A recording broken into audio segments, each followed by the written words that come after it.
Hey everyone, this is Brooke, and welcome back to our Terms of Engagement series.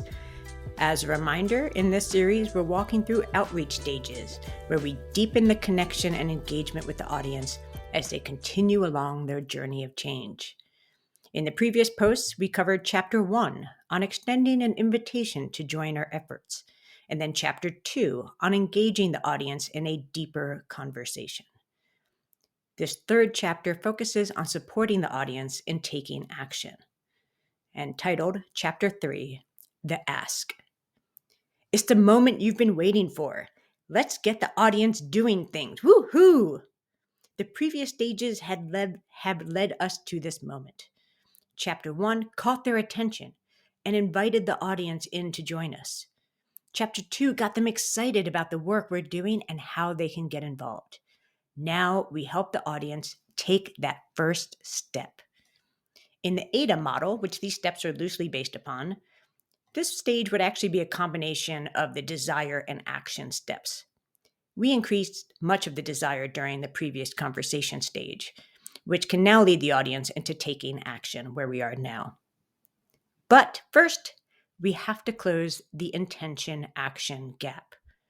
This gap occurs when our knowledge and desires don't immediately translate into action, often due to various factors like being busy that make it challenging to get up and do something.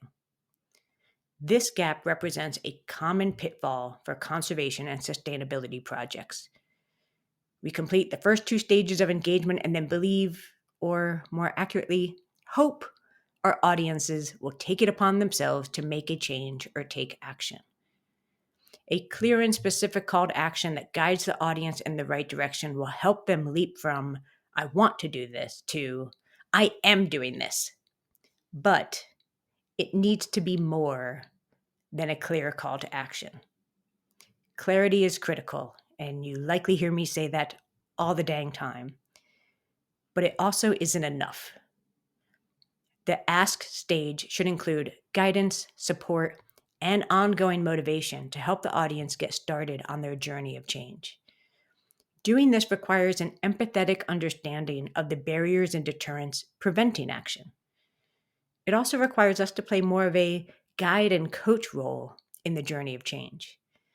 We can play this role by doing one or more of the following. I typically recommend more than just doing one.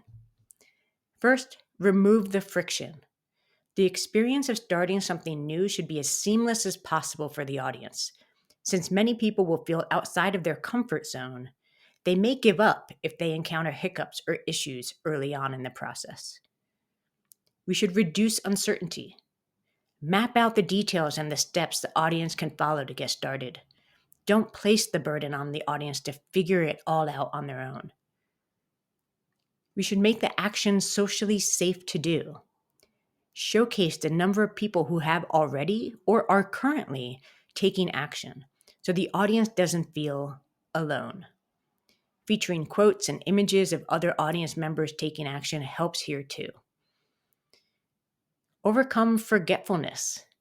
It's a busy world, and we all forget to do things, even things we really want to do. Provide a healthy set of reminders in various places to keep the action top of mind for the audience.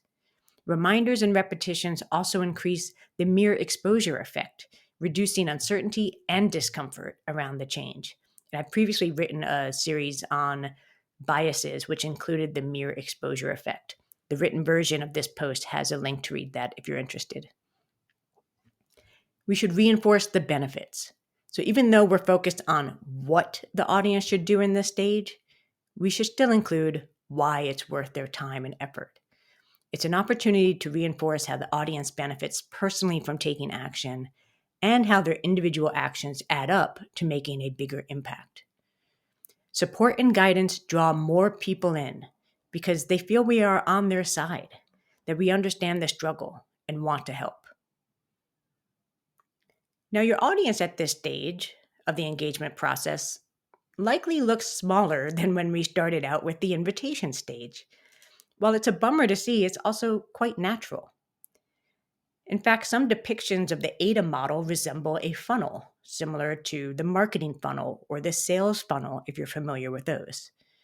And there's actually like a gabillion iterations of the names and number of stages within these sales and marketing funnels, which I'm not going to delve into. The purpose of using this sort of inverted triangle shape is to illustrate the loss of audience members along the way. Again, this is totally natural. More people will get excited and interested in your cause than there will be people who follow through on the ask. Sometimes this is due to the intention-action gap, but people fall off the journey for many reasons. Keeping our invitation stage running on a regular basis ensures we continue to engage and re-engage audience members. Another reality to note is that not everyone in your audience will arrive to the ask stage in the same manner.